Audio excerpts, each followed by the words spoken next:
Hey guys, let's get more news about Lakers, but first, don't forget to subscribe and leave your like.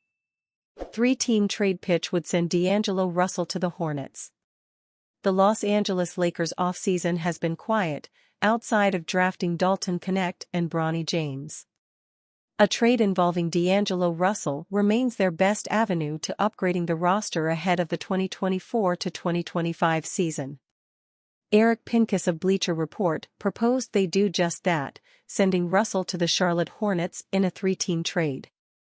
Los Angeles receives Tre Mann, Nick Richards. Charlotte receives Russell, Jalen Hood-Schifino, Cam Reddish, Christian Wood, 2025 first-round pick, highest of Cavaliers, Timberwolves, or Jazz. Utah receives Vasilije Micic, 2031 first-round pick, via Los Angeles. Pincus proposed the Lakers use the money opened up in the trade to sign Markelle Fultz, who he calls the best available free agent point guard.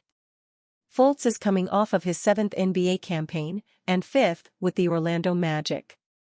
The former first overall pick of the 2017 NBA draft averaged 7.8 points, 3.2 rebounds, 2.8 assists, and 1.0 steals per game in 43 regular season appearances last year. He would assume the starting point guard role in Russell's absence. Russell has been the subject of trade rumors since he arrived in Los Angeles for a second stint with the Lakers. But no year more so than this summer. Rob Pelinka and the Lakers front office have nearly fueled the rumors single-handedly, trying desperately to part with the 9-year veteran. Anthony Irwin of Lakers Daily reported that Los Angeles desires to trade Russell were met with little interest across the NBA. Sources say in the days leading up to Russell's decision to opt into his contract this season, Los Angeles starting quietly canvassing the league for deals, Irwin reported on August 5. When he finally did exercise his player option, Pelinka started really working to find him a new home, to no avail. But, Irwin noted, two teams could emerge as potential destinations, the Brooklyn Nets and Toronto Raptors. Portland has no interest in Russell, according to sources close to that situation. League sources also say Washington is wary of pairing Russell with fellow Space Cadet Jordan Poole. Toronto and Brooklyn are more open to acquiring the 9-year veteran, but more for his expiring contract than for what he'd do on the court. Russell averaged 18 points and 6.3 assists in 76 regular season appearances with the Lakers last season.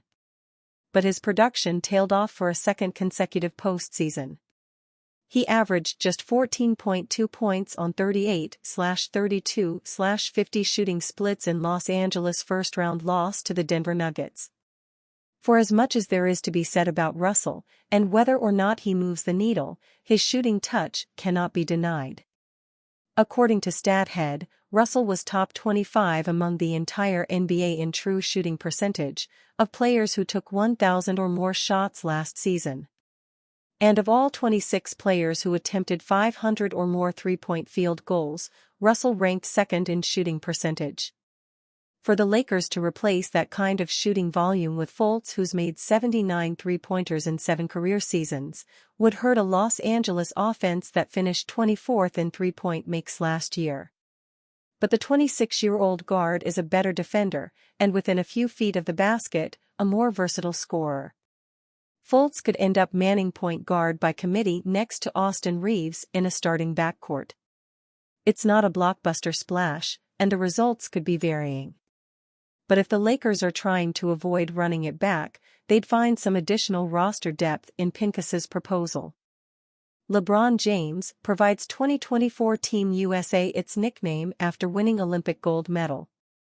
First, there was the Dream Team, and then came the Redeem Team. So it's only right that the 2024 gold medal-winning United States men's basketball team checks in with its own nickname. While Team USA had to overcome a scare or two during the elimination round, LeBron James dubbed the star-studded group the Avengers following its 98-87 victory over France. And for the group that rolled out James, Kevin Durant, Stephen Curry, Joel Embiid and Devin Booker in the championship game, it seems only fitting. Team USA brought its most dominant group since the 1992 Dream Team to the 2024 Paris Olympics, and in Saturday's gold medal game, its three biggest stars shined the brightest.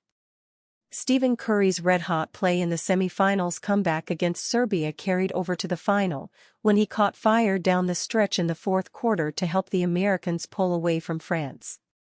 Curry finished the night with 24 points on 8 of 13 shooting, with all 8 makes coming from beyond the arc. As for James, he wrapped up the Olympics with averages of 14.2 points, 8.5 assists and 6.8 rebounds, while tallying 14 points, 10 assists and 6 boards against France. Durant tied with Booker as the team's second leading scorer in the victory, totaling 15 points with 4 rebounds and 4 assists. While it's unknown if the trio will suit up again for the 2028 Olympics, Durant has been a mainstay with Team USA. Although all three would be north of 39 years old, with James at 43 when the Olympics are in Los Angeles, they've all shown no signs of slowing down and would unquestionably be welcomed back as the core for a run at another gold medal. Lakers news: Christian Wood thinks LeBron James and Stephen Curry should team up. LeBron James and Stephen Curry were an absolutely dominant duo at the 2024 Olympics in Paris. In the semifinals and gold medal game, the two reminded the entire world that at their best, there is no one on earth capable of slowing either of them down. Curry downed 17 threes en route to 60 points in the final 2 games, while the Los Angeles Lakers star posted a triple-double in the semis and a double-double in the final. It's unsurprising, though, that James and Curry have impeccable synergy on the court together. They are two of the game's smartest players whose games fit perfectly alongside one another. James' court vision and power complement Curry's off-ball movement and shooting to an extreme degree. Their performances in the final 2 games got fans and players alike wondering if there is a chance for the two to unite on an NBA court. Lakers center Christian Wood even felt compelled to suggest that the two team up if they get a chance. James and Curry teaming up, even at this stage of their career, would result in instant championship contention. The sheer gravity that both players have would make it impossible for defenses to guard them, and their inverted pick-and-roll actions were unstoppable at the Olympics. It would be extremely difficult, logistically, to make this union happen anytime soon. Both players are making too much money for the other team to reasonably find a trade package. And it's hard to see either one taking significantly below market value on their next deal to play next to each other. If the two wanted to flex their power in the NBA world to force a trade, that could be a possibility. But the Lakers, or the Golden State Warriors, would be put in a very tough spot. For now, opponents with a deep appreciation of one another is likely all fans are going to get from the dynamic duo. And you, fan? What do you think of the situation of Stephen Curry? Leave your opinion in the comments.